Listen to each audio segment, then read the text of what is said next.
Part 4. Jack. Now here is my secret. It is very simple. It is only with one's heart that one can see clearly. What is essential is invisible to the eye. Antoine de Saint-Exupéry? I don't know. The Little Prince. The Call. And remember, this is from Jack's point of view telling this story. So in August, my parents got this call from Mr. Tushman, the middle school director, and my mom said, maybe he calls all the new students to welcome them. And my dad said, that's a lot of kids he'd be calling. So my mom called him back, and I could hear her talking to Mr. Tushman on the phone. This is exactly what she said. Oh, hi, Mr. Tushman. This is Amanda Will, returning your call? Pause. Oh, yes, thank you. That's nice of you to say. He's looking forward to it. Pause. Yes. Pause. Yeah. Pause. Oh, sure. Long pause. Oh, uh-huh. Well, that's so nice of you to say. Sure. Oh, wow. Oh, super long pause. I see. Of course. I'm sure he will. Let me write it down. Got it. I'll call you after I've had a chance to talk to him, okay? No. Thank you for thinking of him. Bye-bye. And when she hung up, I was like, what's up? What did he say? And Mom said, well, it's actually very flattering, but kind of sad, too. See, there's this boy who's starting middle school this year, and he's never been to a real school environment before because he was homeschooled. So Mr. Tushman talked to some of the lower school teachers to find out who they thought were some of really, really great kids coming into 5th grade. And the teachers must have told them that you were an especially nice kid, which I already knew, of course. And so Mr. Tushman is wondering if he could count on you to sort of shepherd this new boy around a bit. Like, let him hang out with me, I said. Exactly, said Mom. He called it being a welcome Betty. But why me? Well, I told you, your teacher told Mr. Tushman that you were the kind kid who's known for being a good egg. I mean, I'm so proud that they think so highly of you. Why is it sad? What do you mean? You said it was flattering, but kind of sad, too. Oh, Mom nodded. Well, apparently this boy has some sort of, I guess there's something wrong with his face or something like that? Not sure. Maybe he was in an accident. Mr. Tushman said he'd explain a bit more when you come to the school next week. School doesn't start until September. Well, he wants you to meet this kid before school starts. Do I have to? Mom looked a bit surprised. Well, no, of course not, she said, but it would be the nice thing to do, Jack. Can you at least think about it? I'm thinking about it, and I don't want to do it. Well, I'm not going to force you, she said, but at least think about it some more, okay? I'm not calling Mr. Tushman back until tomorrow, so just sit with it for a bit. I mean, Jack, I really don't think that it's much to ask that you spend a little extra time with some new kid. It's not just that he's a new kid, Mom, I answered. He's deformed. That's a terrible thing to say, Jack. Well, he is, Mom. You don't even know who it is. Yeah, I do, I said, because I knew the second she started talking about him that it was that kid named August. Now, you guys got to remember, this is before school, so this is Jack's side of the story saying how he even came to meet August in person. So he's going to give us a little bit of background on how he knew who August was even. Carvel. I remember seeing him for the first time in front of the Carvel on Amsford Avenue when I was about 5 or 6. Me and Veronica, my babysitter, were sitting on the bench outside of the store with Jamie, my baby brother, who was sitting in his stroller facing us. I guess I was busy eating my ice cream cone because I didn't even notice the people who sat down next to us. Then, at one point, I turned my head to suck the ice cream out of the bottom of my cone. And that's when I saw him. August. He was sitting right next to me.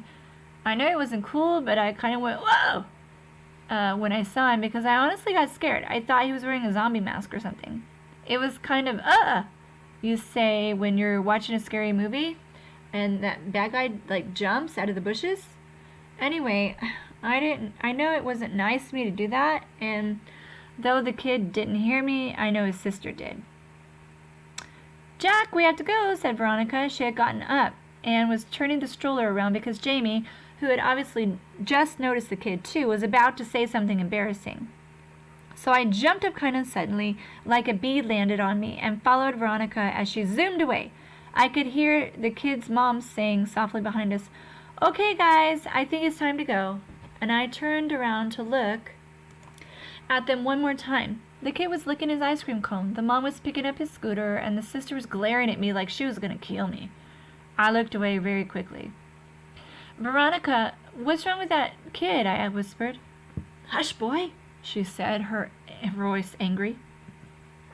I love Veronica, but when she got mad, she got mad. Meanwhile, Jamie was practically spilling out of his stroller, trying to get another look as Veronica pushed him away. "But Veronica," said Jamie. "You boys were very naughty," said Veronica as soon as we were farther down the block, "staring like that." "I didn't mean to," I said. "Veronica," said Jamie. "Us leaving like that," Veronica muttering. "Oh, Lord, that poor lady. I tell you, boys, every day we should thank the Lord for our blessings. You hear me?" "Veronica!" "What is it, Jamie? Is it Halloween?" "No, Jamie."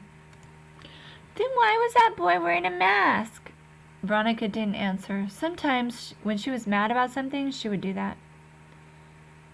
"He wasn't wearing a mask," I explained to Jamie. "Hush, Jack," said Veronica. "Why are you so mad, Veronica?" I couldn't help asking. I thought this would make her angrier, but she actually shook her head.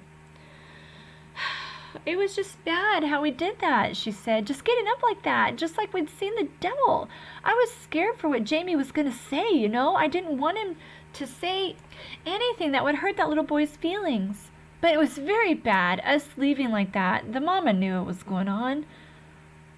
"But we didn't mean it," I answered. "Jack, sometimes you don't have to mean to hurt someone. You understand?" That was the first time I ever saw August in the neighborhood, at least that I remember. But I've seen him around ever since then, a couple of times in the playground, a few times in the park. He used to wear an astronaut helmet sometimes, but I always knew it was him underneath the helmet. All the kids in the neighborhood knew it was him. Everyone has seen August at some point or another. We all know his name, though he doesn't know ours. And whenever I've seen him, I try to remember what Veronica said. But it's hard. It's hard not to sneak a second look. It's hard to act normal when you see him. And that's where we're going to stop for today. But before we go, let me just ask you guys, has there ever been a time where you've seen something unusual on somebody, or maybe they had a disability, or a metal leg, or they were in a wheelchair, or some kind of disfigurement, or maybe they screamed really loud and just kind of made some odd sounds that weren't exactly normal? Yeah, you have?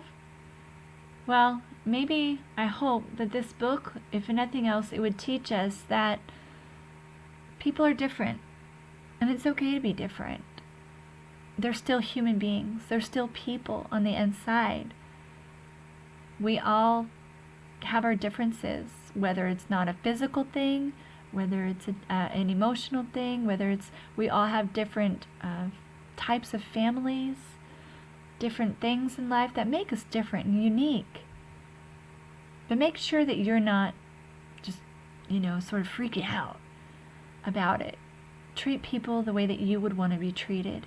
If you were the one born that looked a little bit different, or, had some sort of difference about you that was noticeable, maybe it's the voice, or maybe, somebody was deaf or blind or something, people are still people, and people all have feelings. So treat somebody the way that you would want to be treated.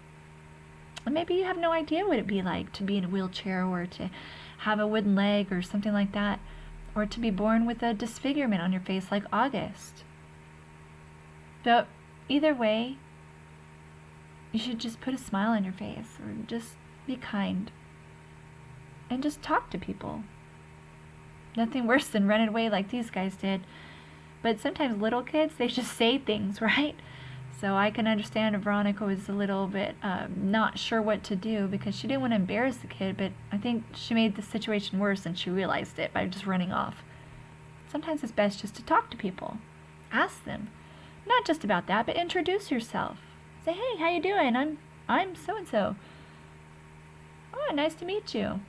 And get to talking with them. And then if it comes up, you can ask them what happened. Go from there. Never be mean, though.